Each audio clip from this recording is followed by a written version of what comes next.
Hi there, and welcome to the Personal Trainers Who Care podcast. This is a show where I, Riley, the Director of Social Media and Marketing at Freeform Fitness, interview some of our personal trainers because at the heart of every great fitness business are the people who know how to get their clients results and who help them realize their full health potential.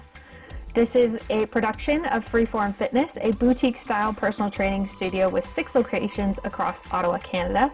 Our personal trainers provide expert services both online with FFF Virtual and in studio when we're not in lockdowns. All right, without further ado, let's get into this next episode of the Personal Trainers Who Care podcast.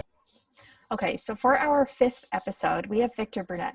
He is a personal trainer at our Albert Street location and is also the Director of Management for Freeform Fitness.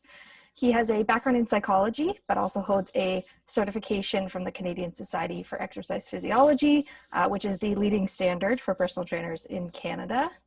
He's been with us for 4 years now, and he continues to play an integral role in Freeform Fitness and, you know, the growth and evolution of this company.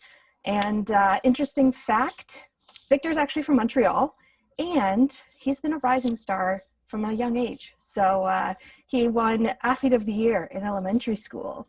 So there you go. All right, so welcome to the show, Victor. How are you? Good. Thanks for having me. How did you know that about the Athlete of the Year? Athlete of the Year? It's actually in your bio on the website. So I do some research. You did some digging. Yeah. Yeah. Okay, yeah, I called up cool. your mom. And I was like, I need to know something cool about Victor. Yeah. You ever watch Nardwuar interviews? You know who that is? No Yeah, idea. he's like this guy from Vancouver. I think he owned like a record shop, and he does interviews with like a bunch of artists, and he just finds out the most random facts about people. So it gave me that vibe when you said that. Yeah, it's admittedly, you know, one of my favorite podcasts, the Marketing Book Podcast with Douglas Burnett. He always does an interesting fact, and it's usually something that he's pulled from the author's book. So I was like, you know what?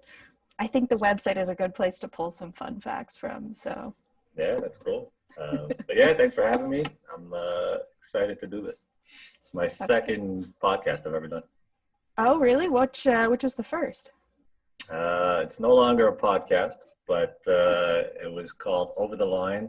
My cousin and 2 of his friends, they were doing that, and it was about sports, and we just talked about basketball and UFC and that kind of stuff. Yeah, because I was also reading in your bio that you played basketball growing up, right? I did, yeah, a lot. In the neighborhood, like it was, you know, we had like probably like 6 different basketball courts that you could find. So we just choose one for the day. And like in high school and college, it was like every day in the summer, as soon as the sun came out, we would go, and then until it got dark. So it was fun. A lot of games. Yeah. And is that how you won Athlete of the Year in elementary school, playing basketball? No, funny story with my elementary gym teacher. He would like, whenever it was report card time, he would just have everybody line up and then run to the other side of the gym. And the fastest kids got like the best mark, and the slow kids got a bad mark. And I was just really fast. So yeah, like I would get good grades all the time in that, because he didn't really care about like, you know, if you were good at sports. You're like 6 years old, so yeah, it doesn't really matter. But yeah, I think I peaked too early winning elementary Athlete of the Year. So it is what it is. Yeah, I thought that was, you know, as you're reading that fact, is, you know, he won Athlete of the Year, and then you're like in elementary school, and I was like, you know what, we celebrate all of the accomplishments. Exactly. I think my mom's got the like what is it, certificate, like still hanging in her living room. So that's sweet. That is very sweet. Yeah. So was basketball just a recreational thing, or were you playing on like competitive teams growing up as well? No, just recreational. I only got into it probably like when I was in grade 9 about. Before that, I was really into hockey. But grade 9, basketball just kind of like became the sport I preferred. And yeah, it was just like accessible. Like you just go to a park, you need no equipment. You just walk there. Somebody's probably already got a ball, and then we would just all play. So yeah, I kind of transitioned into that. Didn't really play any professional. I wasn't that good. No. I just liked it. I just liked it a lot. So Well, sometimes those are the most fun yeah, sports to play. The most times to play is when you're just playing for fun, you yeah. know? I wasn't bad. I was decent, but not like pro level. Like when I got to college, I'm like, I'm not trying out for this team. Like there's no chance. So I was realistic with myself. That's good. That's good. Yeah, Another yeah. good skill to have, like, from a young age, you know? Self-awareness. Yeah, not bad. Exactly. Exactly. So yeah, I typically start off things by, talking about what you were like as a kid, and like if there were any influences on like pursuing a career in health and fitness. Did basketball guide you there, or was there something else that brought you into the fitness industry? No, I wouldn't say basketball played any role. I think growing up, like my dad would just be working out at home on weekends, like push-ups, and like he was pretty handy, so he built this like pull-up apparatus at the house, and like would do dips and all that stuff. So I would see that, and as a kid, you look up to your dad, and you're like, oh, I want to do that too. So I think when I was like 12 or something, I would like do push-ups with him, and he would tell me that like I'm doing them wrong, and then I would just be like, I don't want to do this anymore. Yeah. And you know, but like he taught me a couple of things, and like I would just kind of watch and mimic what he was doing. And for some reason, like he was like a pretty like stocky guy, pretty muscular. So I always envisioned myself like when I got older to like have a similar frame. So I'm like, all right, I was like late mid 20s, and I'm like, all right, I think this has to happen now. For me, like I gotta work out if I want to get there. And then another influence would be a colleague of mine. So when I moved to Ottawa, looking to switch careers, I worked at a competitor. I won't say the name. I don't know if we're allowed, but I worked there, and one of my colleagues just like knew so much about fitness, and he just like brought me through it all and like taught me like how to squat properly. Like I was doing so many things wrong, and he just like brought me, up to speed with what I should be doing. And I learned, crazy enough, I learned more from him than any like schooling, online learning. Just like he taught me a lot. So shout out to Zach if he's watching. Probably, we'll see. I'll send it to him.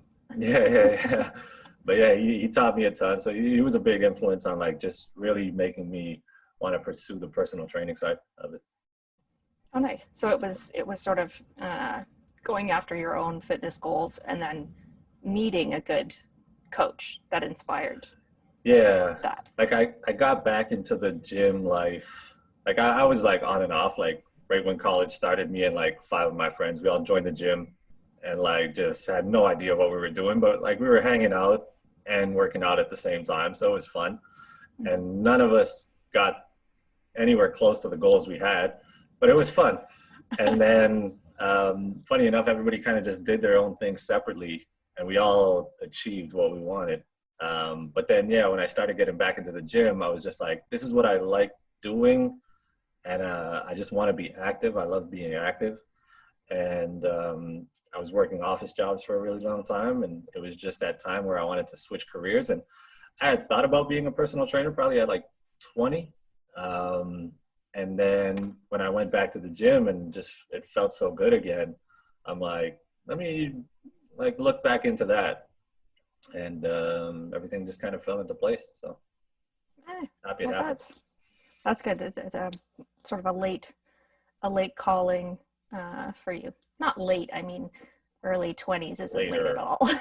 later than, yeah, no, but it's funny that you say that, because so many people like, when I told them that like I'm going back to school at 25, they're like, what do you mean? Like you're working already, you got a good job, you got like a career type job already.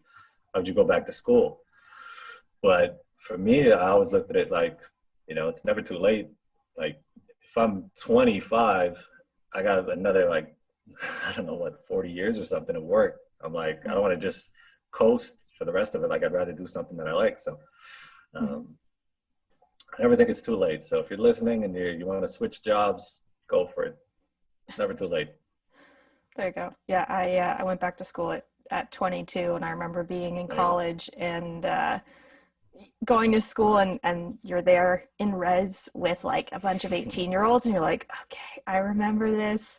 But it's totally different when you go back to school older, right? Because you're like, 100%. I'm here to do something. I'm here to get grades, learn, and get a proper career after this, or a new career. So yeah, totally different experience when you go back to school a little bit later. Great point. Like I had my fun that first go around. Like I went to Cégep in Montreal, Mm. and like yeah, it was just a party time. Like I wasn't focused. I was 18, and like we were just going out every Friday night. I was like hanging out with friends, and I skipped class and all that, just because Mhm. you could, right? It's like that first time you have that freedom. Um, Yeah. and then you go back. I was 25. I'm so focused. I'm like, I'm here to get this diploma. I'm here to learn, and that's it. And like you're right. It is weird when like everybody else is like almost underage, and Yeah. you're like the old person walking around. But luckily enough, there was another 25-year-old in my program, so we kind of like clicked because we were both in that same mentality of like, let's get this done. We want to like move forward with it. Whereas a lot of people were kind of just playing around with that program, that fitness and health program. They were just testing it out. Whereas like I knew that's what I wanted to do when I Mhm. joined it. So. Nice. And when you were working at one of our competitors, was this after the diploma, or was it like you got the diploma while working there? How did that? When did Uh, freeform come into the picture? yeah. So I moved to Ottawa from Montreal October 2015, I think. And like 2 weeks in, I got a job at that other place. Can we just say? Am I allowed to say? I Is I that cool? think I All think we've right, mentioned cool. them before, so All yeah. right, okay. So yeah, I worked at Good Life, and so I got a job at Good Life like 2 weeks into moving into Ottawa. So Sweet. that was fun because I told people like I'm moving to Ottawa. I'm going for this personal training gig. This is what my plan is. And then like 2 weeks in, I call people and I'm like, yeah, I'm a fitness advisor. And they're like, how'd that happen so quick? And I'm like, it's just a salesperson, really. But it just sounded like really good. So I joined that. And the reason that I wanted to work at a gym before I enrolled in the program was just to see what the vibe was like at a gym. Never worked at one before. I was really used to like that corporate structure, big companies, a lot of like, political kind of decision making and whatnot. You got to run through a bunch of people. So I was more used to that. And I'm like, let's just see what the vibe is before I like really pursue and start paying to like change careers. So yeah, 2 weeks in, got the job. It was like from the jump, I loved it.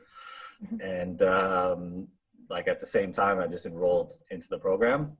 And because I was doing the first year of the fitness and health program at Algonquin online, I was able to keep that job the whole time through. So I was doing both. So I was working at Good Life and I was doing the program. And then when I had to go in person for the second round, I just kind of took like a part-time role at Good Life. And then the fourth semester of that program, it's a lot to do with field placement. So you got to go somewhere and just kind of like test the waters. And um, actually, our CEO, she came and presented at Algonquin College and just presented what freeform was, because there was one course that just kind of like a bunch of people in the fitness industry would come in each week and then just kind of like say what they're all about. So when Ashley came in, I was listening to what freeform's all about, and it just aligned with everything that I had envisioned for like the gym of my dreams and like how I would want to like run it. So I was just like, this is amazing, like this is where I want to like try do my next field placement. So after the presentation, I went, talked to her a bit, shook her hand, because it wasn't COVID, so you were allowed. It seems like such a and strange thing to say, but yeah. I haven't shaken anyone's hand in a while. Yeah. So just like talked a bit and got like that last field placement at Freeform. So it was I think 5 weeks, if I remember correctly. And I did that at our Wellington location. I got like along with all the staff members there, and like a couple days after that last day, the manager there had reached out to me and said, hey, like if you're looking for some work, you know, like let's start the interview process. Let's see like what you're all about. And did that. And what was cool was the day that I graduated from Algonquin, so like the ceremony and that, that was like, let's say a Thursday. On the Friday, I had my first client. So it was like right away. I took no time off.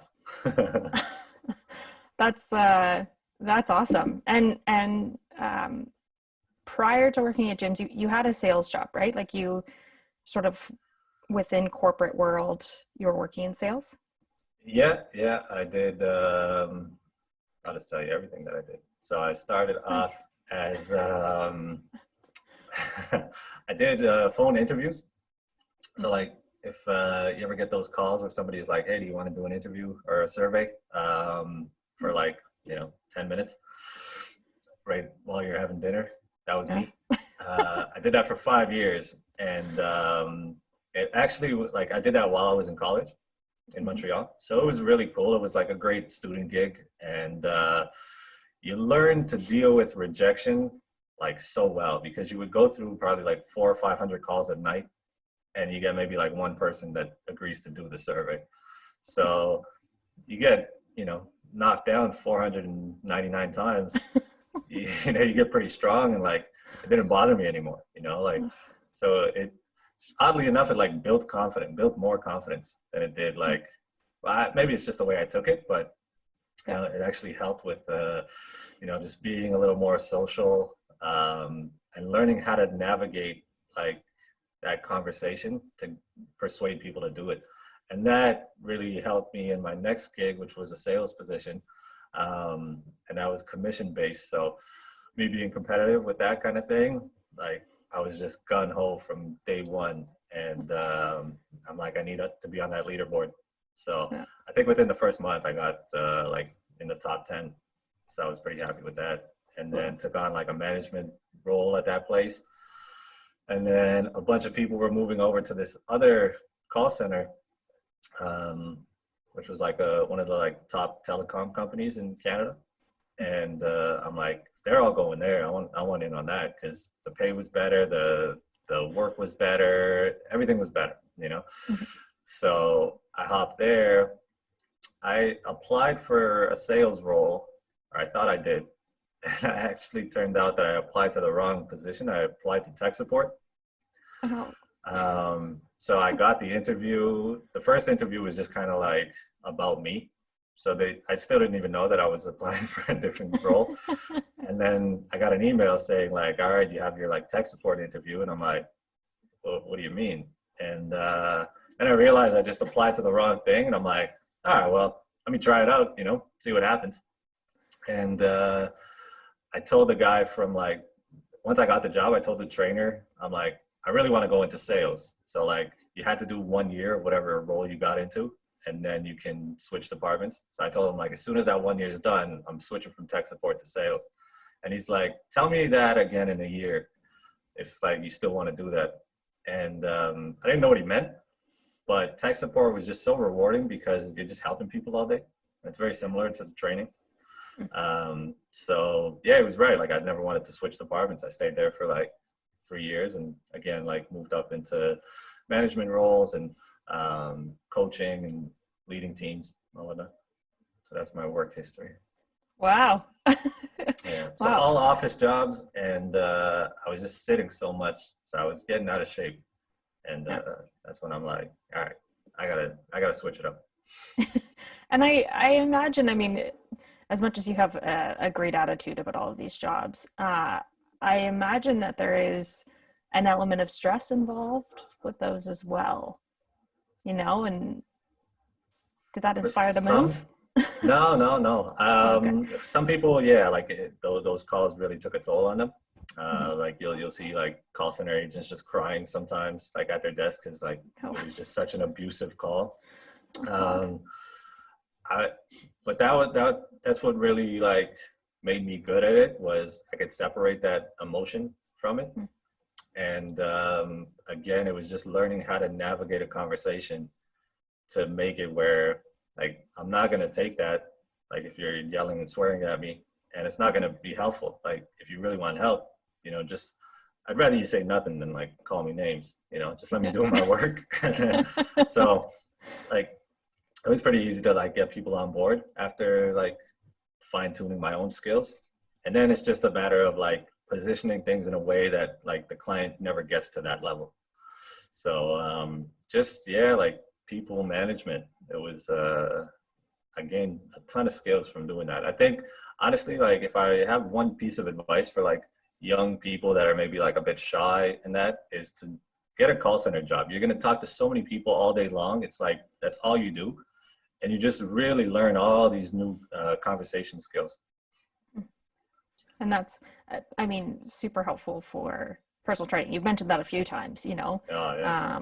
Like sales, yes, but in the end, working with people within the personal training industry is more about listening and then adapting your own conversation skills to work with that client, right? Exactly. Everybody's different, right? So everybody's going to receive information a different way. So if you're able to pick up on how they receive information and what works well for them early on, it just makes for the relationship to be a lot smoother. And there's not these like hiccups at the beginning that last a really long time where, you don't really have a comfort, level of comfort with speaking to them. Like you want to build that right away because it just makes everything fall into line. They're going to have better success. You're going to have more fun while you train them. They're going to have more fun while you train them. It's a positive. Yeah. Nobody wants to go in for 30 minutes to have 30 minutes of an awkward interaction, like that is my nightmare personally. Yeah. And like, I'm sure, like you were a trainer for a while. Like there are clients who just, they don't want to open up, and that's fine. Like you're not there to like talk to me, so you don't have to do that. You're here to train, right? So I could recognize when somebody's like a little more reserved, and that's okay. Then you just, adjust the conversation to what they need to hear. So again, it's just figuring out what people want, matching their energy, and like just being more of a mirror to what they need. Yeah, I was just going to ask, I mean, for the other personal trainers out there who are listening, like everybody is going to have a client who may not want to be, chitty chatty and sort of like your buddy at the gym. So what is your approach to somebody who is slightly more reserved and they're just there to work out, but you as their trainer still want to provide additional value to that session? What do you do?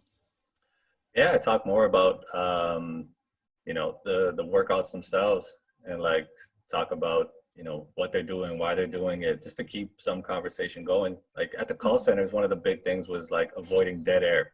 So if you're on the phone with somebody, the main thing is like, do not let there be a long pause or awkward silence. Like throw something out there, talk about anything, like share a story. So that's kind of like, that's just been drilled into my head. So if I got to share some stories to make somebody else open up, I'm all for it. Like I'm an open book. I don't mind sharing certain things. Like I don't have to share everything. I don't have to get real personal, but I can say some stuff. And everybody has something that they're interested in. So like you ask enough questions and you'll find it. Sometimes it's taken me like 6 sessions to, get somebody to be like, oh, we like that. Like that's something in common that we have. And I'm like, yes, we found it. But it's just anything that like, we could chat about. But again, it's like, if they're more interested in just focusing on their workout, by all means, like I'm happy to just have them do that and talk more about, their workout, their goals, and, nutrition, everything. Like really just bring it back to why they're there, and not about all these, little side, like what TV shows are you watching, and like how was your weekend, whatever. Just keep it more professional. Yeah, totally. And I mentioned in the intro that you have a background in psychology as well, correct? Yes. Okay, good. A little bit. Yeah. Those are facts in the intro. Okay, good. Yeah. And that must come into play as well, working with clients. You mentioned talking about goals and all of that. There's an element of psychology in personal training. So just tell me a little bit more about that. For sure. Yeah, so I don't have any like degree or anything, but when I was going to CEGEP back in Montreal, I was in a social science program, but then you could kind of like focus on whatever like specialty that you wanted. So like some people would choose history, some people would choose whatever. Mine, it was just psychology, because I loved it right from the start, because it was something that you could apply to real life right away. And it just kind of, everything that I learned about psychology was based around human behavior, why people do what they do, and how to get somebody to realize why they're doing what they're doing. So if you think about, a lot of therapists or like people that go into therapy, the therapists aren't telling you much. They're just asking a lot of leading questions and getting you to come up with what's going on. So I kind of just take that same approach, where I ask a lot of questions. They're all purposeful questions. Everything that I do is calculated. I'm not just asking things to ask things. And like, I think the difference with me is I actually do care. Like I have a genuine care when I ask these questions. I'm not just doing it because I'm like, oh, I need to like check off some boxes, or I want to get them to like just buy more sessions. It's like, well, for you to reach your goal, we need to really like dig deep sometimes. And yeah, it's just a matter of asking the right questions and then knowing what to do with that information. So I spend a lot of time being very introspective, and like a lot of self-awareness. So I'm analyzing my own life and the scenarios around me like constantly. Like it's just always going. And for that reason, it helps me deal with other people because I know myself so well. Yeah. Right? Yeah. I think that self-awareness is, again, I think that we're talking about all of these skills that are sometimes looked over when you're becoming a personal trainer. And self-awareness is definitely one of them. How are you able to, from a genuine place, help people dig into their own vulnerabilities, I guess you could say? Yeah. People come into the gym to ask for help with their health. Like that is such a personal thing, So yeah, definitely self-awareness is huge. I was going to ask you if you think that asking people about their goals and getting them to share truly what the goal is about, would you say that that's one of the tougher conversations to have with a client as a trainer? It's tough for the client more than the trainer, I feel. It's tough for a client to admit why they're actually at the gym. It's usually, there's something deeper than just, wanting to achieve a goal. There's a reason why they want to achieve that goal. A lot of times, if you think about a weight loss goal, there's a confidence piece that comes into play, right? Of that person not feeling confident in their current body. Mm-hmm. And if you can get into that conversation, then you're really going to figure out why the person's there. But if you just keep it at that surface level of, it's a weight loss goal, you can still achieve that with them. But, you could do so much more if you really knew what was going on. So it is a difficult conversation. And, I think because I can portray that I do have that genuine interest and care behind my questions, I get people to open up pretty fast. I hope no like new clients are listening to this and they're like, I'm gonna be a stone cold like challenge wall. accepted. Like, yeah, I'm not gonna tell them anything. But yeah, it's just like I really come from a good place, and I think people can sense that. And I think that as a new trainer, that's what you got to be thinking of. It's like, come from a genuine place of like, you want to know it so that you can help them, and it's not just you want to know it because you're told that you need to know it. Mm-hmm. Mm-hmm. Somebody's told you to say to ask questions just to get somebody to open up. Like, it's not about inviting yourself in and being nosy. It's about being being genuine, you know, word of Exactly. the day, being genuine. Exactly. Yeah. How did you feel? So Like, did you feel like those conversations were tough? I'm such a sensitive person. I remember my very first consultation. It was the end of the day, and they're usually half an hour, and it was an hour and a half because I was just like, let me take this all in. I want to hear your story. I want to give you your time. And so yeah, Yeah. for me yeah, I wanted to give somebody their space. And then I just had to be like, okay, this is not your story. You don't need to feel those exact feelings. You need to be able to respond. So yeah, Yeah. no, totally. Good point. I think all that work at call centers and getting that, like, you know, being able to take my emotion out of that, like, even if somebody's going through something rough, it's like, obviously I still care, but I'm not going to bring it home with me, because, um, yeah, I think, everybody always says like personal trainers are secondary therapists. So it's Yeah. like, yeah, we get a lot of information, and like, it's, we want to create that safe space where people feel comfortable to have those conversations.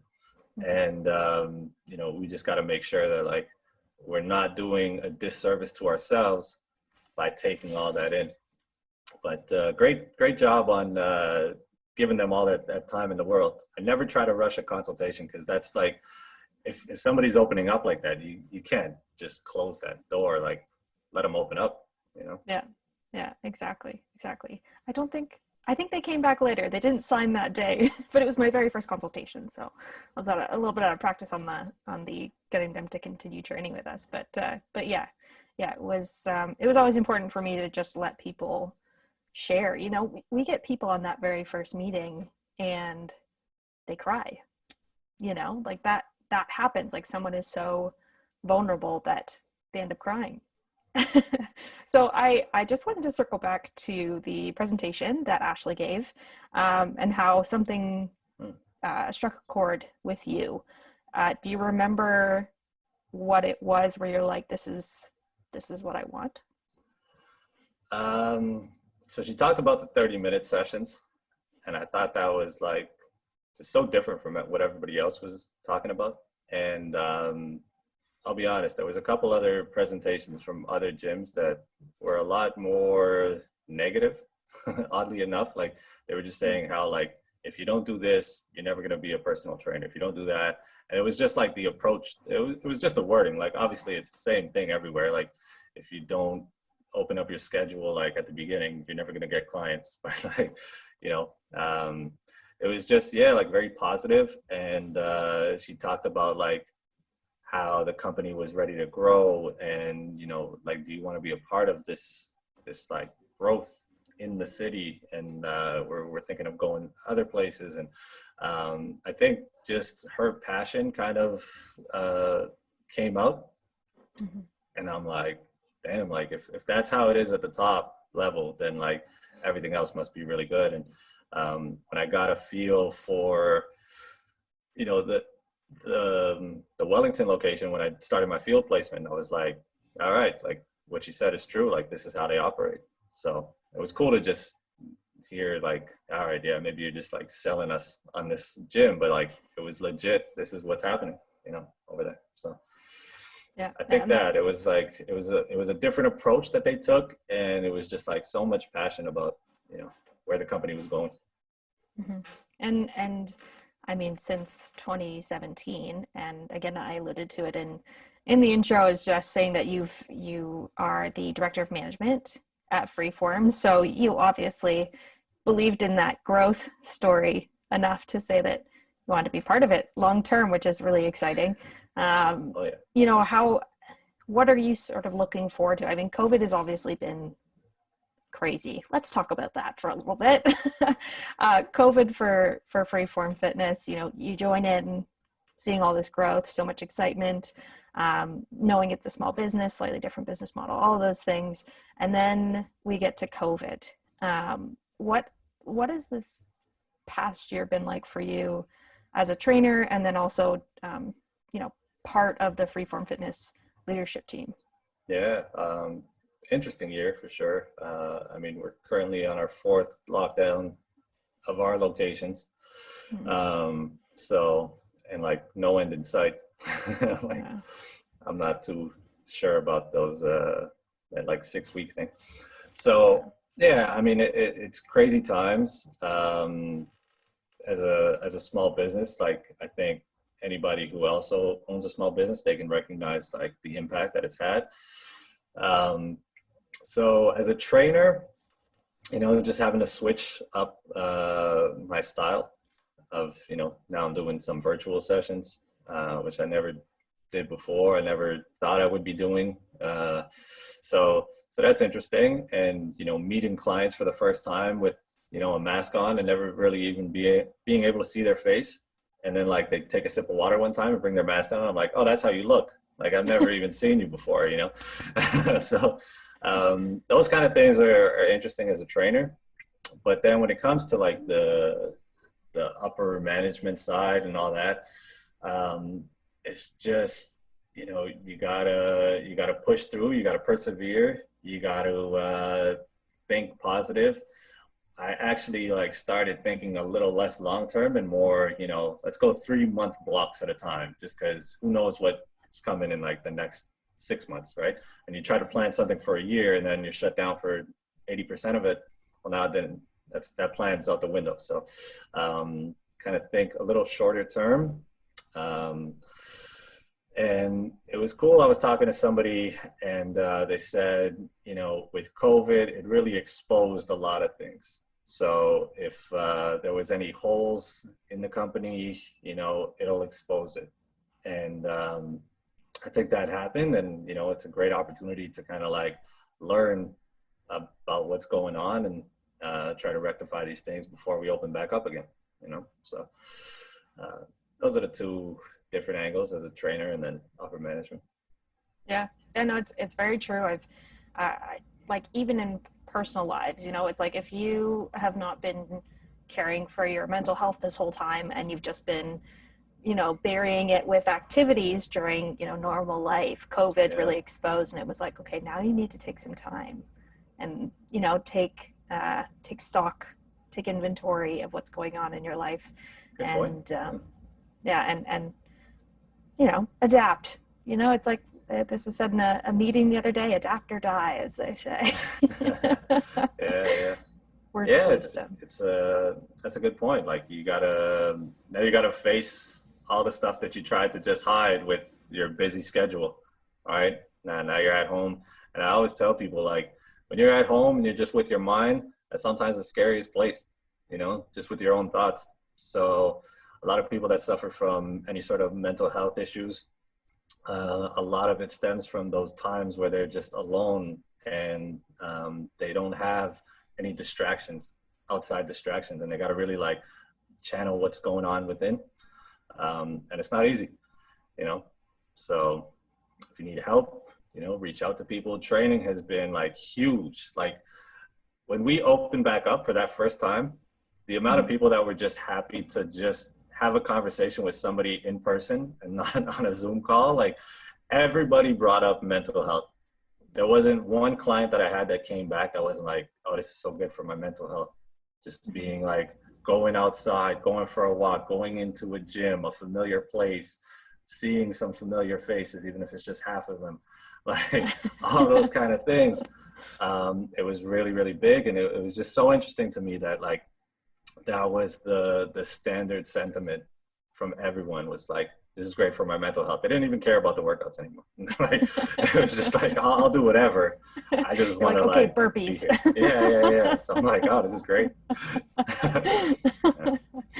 No, that being on the communication side of things and like, getting emails from clients and all these people reaching out on social media is same deal. Everybody said they're like, my mental health needs this. It needs the conversation aspect, the sort of community aspect of the gym, and then obviously exercise plays such a big role. How much of what have you been doing in lockdowns in order to manage everything? So just one thing for mental health, something that like, so way back, like this was probably like my college days in Montreal. I had like a couple anxiety attacks, and I was trying to deal with my own kind of like anxiety, stress, again, just kind of like not knowing what direction you're going in, and still learning. Like I was in those psychology classes, so it was really helpful because I was like applying everything that I learned. And one of the best pieces of advice is just to control or focus on what you have control over, and the stuff that you don't have control over, just let it be. And when you do that, like 90% of the stuff that you worry about isn't even going to be something that you worry about anymore. So I still live up to that like thought every day. So that's what keeps me sane throughout this whole lockdown. I had a son back in January, so he's been keeping me busy throughout these lockdowns. So that's really fun. And like, obviously COVID's been horrible, and like, you know, it's not a good thing, but if there's a silver lining in it, it was just, I got to spend a ton of time with my son because of it, because we were all locked down at home.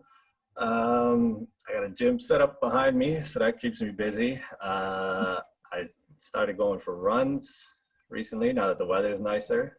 And yeah, just, you know, family time, and I make sure to, like, you know, have the meals, like breakfast, lunch, dinner with the family.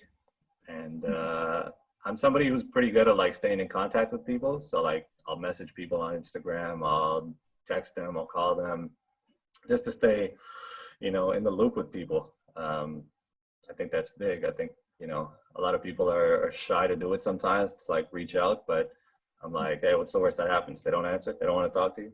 That's fine. Like, you know, it is Next what on it the is. list, you know? Yeah, that's it. You probably got a couple more contacts, so reach out to them. Yeah, so that's what's been keeping me busy. And then, yeah, just work, you know, like really trying to do whatever we can to help Freeform grow and be prepared for that like next opening and maybe another closure, all that kind of stuff. So just getting all our ducks in a row so that we're prepared for anything that comes our way, and yeah, helping as many clients as possible while all this is happening as well. Yeah. Yeah. What about you? Oh, I was just going to say, so your initial point about saying that, you know, don't give your energy or your stress to anything that you can't control. Yeah. This morning, waking up to the snow, there's, Yeah. you know, after having like 25 degrees 2 weeks ago, you know, there's a moment where I'm like, oh, this whole day is ruined. But then it's like, you know what? If I get mad about the weather every time it's not what I want it to be, then Yeah. Mother Nature has complete control over my life. And that's just not something I want to allow. So yeah, I'm, you know, taking lots of time to figure out there's so many strategies out there for making sure that, you know, you're productive and you take care of your mental health. So I feel like I've just been testing them all out. Cool. Yeah. So, yeah. So, you know, doing things like meditating a little bit more. That's one that I just like, I can't do on a consistent basis. But if I think about meditation as, you know, I go for a morning walk with the dog every morning, and that's my meditation. And there's, you know, Yeah. Exactly. And like positive affirmations and doing that type of stuff, working on like negative self-talk, like just trying to get through all of those things whenever I have quiet time, exercising, you know, eating good food, drinking lots of water. Nice. Good. Yeah, just, All the you know, healthy stuff. doing my best. Yeah. And it's cool that you brought that up about, like, you know, if you get mad at the weather and all that. And this is like what I love talking to my clients about too, like just like how to become more positive and all that kind of stuff. So if you're looking to chat with somebody like this, sign up. But yeah, I always say, like, you're in control of your emotions 100%. You know, like if you give power to other people to have control over it, then that's exactly what you're doing. You're giving them the power, right? Your initial reaction is something that you don't always have control over. You know, like if something happens and you're mad, like it's okay to feel that way, but how do you deal with that emotion now? Like that's what you have control over, you know? And there's a NBA sports broadcaster for the Toronto Raptors, and it's like this old school Brooklyn guy. and he's he's just a funny guy. But then he said something, and he repeats it a couple times, but he said something that just sits with me so much. And he said life is 90% what happens to you, 10% how you deal with it. So like there's going to be tons of things that happen, but it's how you deal with it that's the most important. So the snow could have happened today, and it's the same thing that happened to both of us. We both saw that there was snow outside. You could take it one way and be negative and upset about it, but I could be like, oh, that's cool, like that's fun, look at the snow, that's interesting, and like just have a more like positive, optimistic viewpoint. So I think that's another good like way to start thinking more positively is, things are going to happen, just how do I deal with it? And like if you focus on more how you deal with it rather than what happens, you're going to start working and like fine tuning these skills, that it just starts to become natural, and it just starts to be like this positive outlook that you always have. Yeah, it's like that's my TED talk. Yeah. I was just gonna say it's like training a muscle. The more you do an exercise, to bring back to personal training, the more that you train a muscle, the easier the squat, the deadlift, all of those things are going to get. So it's the same thing with practicing positivity. It doesn't have to be, there's a new term swirling around the internet, toxic positivity, which is just like, just ignoring things. And then just being like, everything's fine, like that's, like still needs to be reflection, and then positivity. But yeah, no, like I totally believe in that. And a lot of the people that we deal with are sort of our age, late 20s, 30s, 40s, and they have a lifetime of, experiences, different support systems who may or may not have supported them or doubted them. There may be habits and patterns in their lives. And so when they come to us as personal trainers, our approach at Freeform is multidisciplinary. Like it's not just you're coming in to lift some dumbbells. We are going to be having these conversations with you.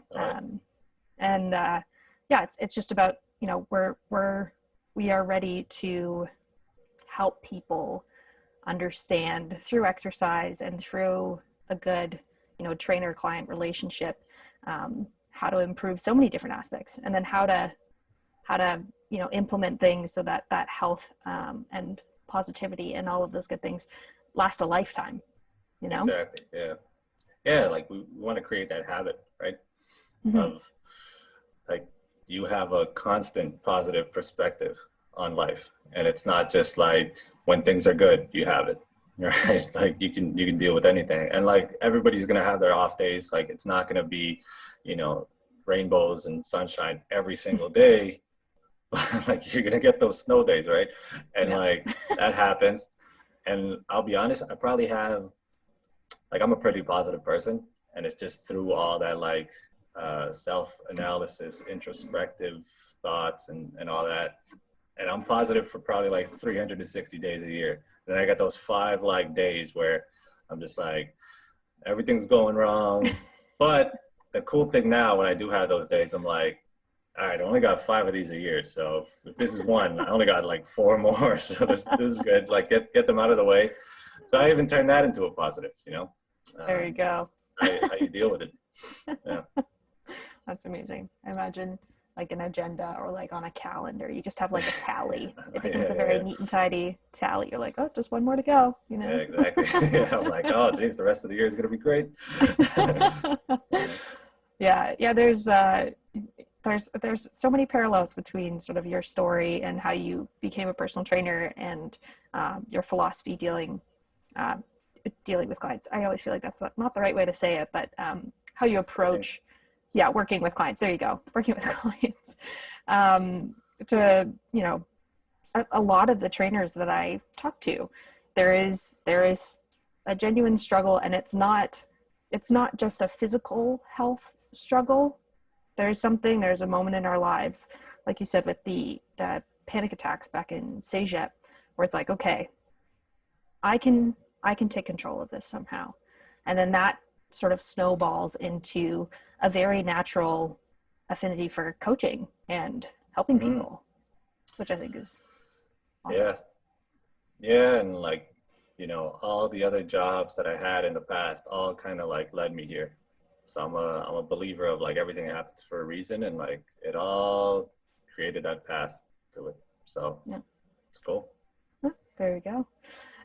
Okay, so I know that you're going to be working with a client this evening, so I'm going to try and wrap this up in a couple of minutes. I typically I typically finish the show with 3 rapid fire questions. Okay, so what is something that you know now that you wish you knew when you first started personal training? Order of exercise is so important, and don't neglect the hard stuff just because it's hard.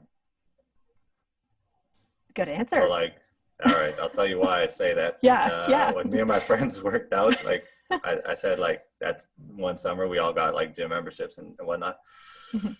We're just like, you know, a bunch of stupid teenagers, and we're like, all right, we're gonna go train biceps and chest, and that's all we ever did, you know. Yeah. And so we would train like biceps before training back, and then your biceps are just ruined, so like you can't really lift as much as you could normally with your back and so forth. So like the order of exercise, we just did whatever we wanted to do.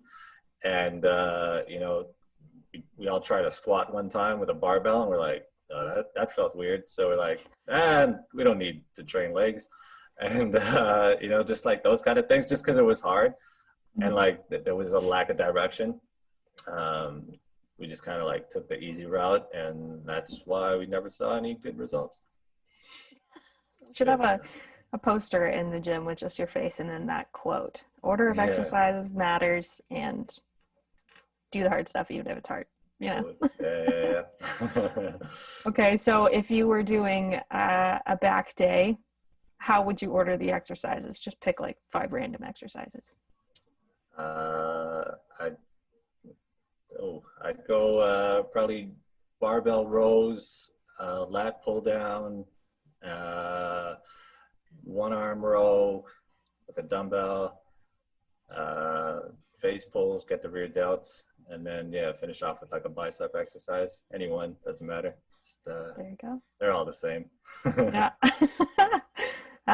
Good answer. Great answer. Okay, compound so first, move to the small stuff after. That's basically the name of the game. Yeah. Get the big muscles that do a lot more, like the whole back, or doing something like a deadlift before doing a glute kickback. You got it. Yeah. All right. So question 2, what's the first skill that you teach beginner clients? Tempo, usually. Oh. And I don't necessarily always say it. So if any of my clients are listening, they're like, he doesn't do that. What's he talking about? If you do it, if you work at the right tempo already, I just won't say anything, because I'm like, all right, you're doing it right. It's more if you're going too fast. Usually it's never too slow. Like most people won't like put themselves in that agony. It's usually way too fast. And it's just a matter of, like controlling your movement and like working at a proper tempo where you actually feel the work happening and target the right muscle rather than just, jerking your body from any which way. Yeah. So, that is a tempo, good answer. Yeah, usually tempo. Yeah, we have not gotten tempo yet. I think we've had. What have you got? Yeah. Squats have been a popular one, and I don't remember the other ones, but definitely squats. That's a big one that people always want. Sure, oh, and breathing as well. There you go. Yeah. Okay, so final question: what is the most valuable coaching skill? Good one. I think adapting to your client. Adaptability. Yeah. Because I think, like I said, everybody is different. Everybody needs to be treated differently. That sounds bad. Everybody should be treated equal, but differently. Yeah, that works. Yeah. So it's like, if I can't do any like cookie cutter program. It's the same. I can't have like a cookie cutter personality with you. Like I need to address you for who you are and how you receive information and what your energy levels at, your comfort levels at, all that kind of stuff. So just being able to adapt to the person that I'm working with so that I can get the best out of them. Mm-hmm. Mm-hmm. And for all of those new young trainers out there, start at a call center and then you'll learn adaptability very quickly. It's amazing.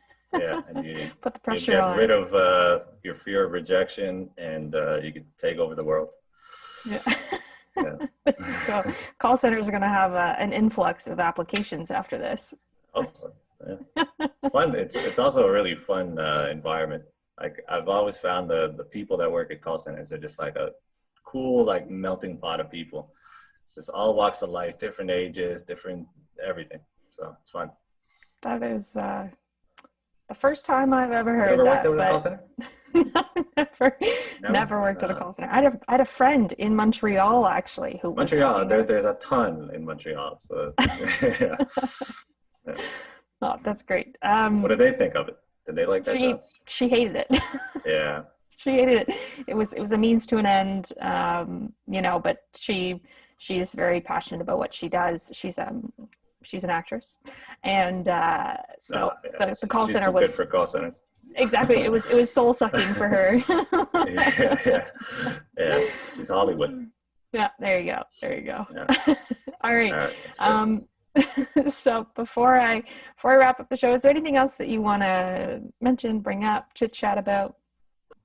Not that I could think of. I think we covered a good amount of stuff.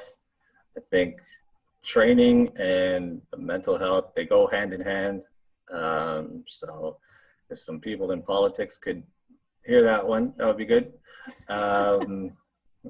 Let us open. So yeah, our virtual option, that's something that has been gaining a lot of momentum, and we're constantly working on ways to improve it. So it's a great way to stay active and stay on track with your goals during these lockdowns. So I would recommend, that's my plug for virtual training. Yeah, hop on, folks. That's great. Try it out. That. And thank you, Victor, so much for coming on the show. The 5th episode, which within the podcasting community, I've heard is a big deal. So you got on to the episode. It's going to take off after this. Beautiful. All right, this is where we start. This is where it changes. There you go. Okay, so I'll link the Algonquin Fitness and Health program. I'm going to link both Wellington. Oh yeah, great program, by the way. Really awesome. Yeah, and you did, right? I was at Georgian in Barrie, but yeah, Fitness and Health. All right, cool. Yeah. But I was going to say, is there anywhere else besides the Albert Street location and the Wellington location landing pages that I can send people to? Got an Instagram that I update from time to time, not recently. Vic Be Fit, little play on words there. Yeah, you can check that out, the 10-day challenge that we had a couple months back. That's on my page as well. A couple other informative stuff, how to train with a mask if you never did that before. A couple tips on that. Yeah, just a couple different things. If you're working out at home, a couple home gym essentials that I'd recommend. Obviously, check out our freeform kits first, but if you need a little more inspiration, go for it. Yeah. I'm trying to plug every service we offer. So, no, it's great. It's usually me. I'm like, and then. Yeah. All right, that's awesome. So Vic Be Fit, I will definitely include that in the description and show notes.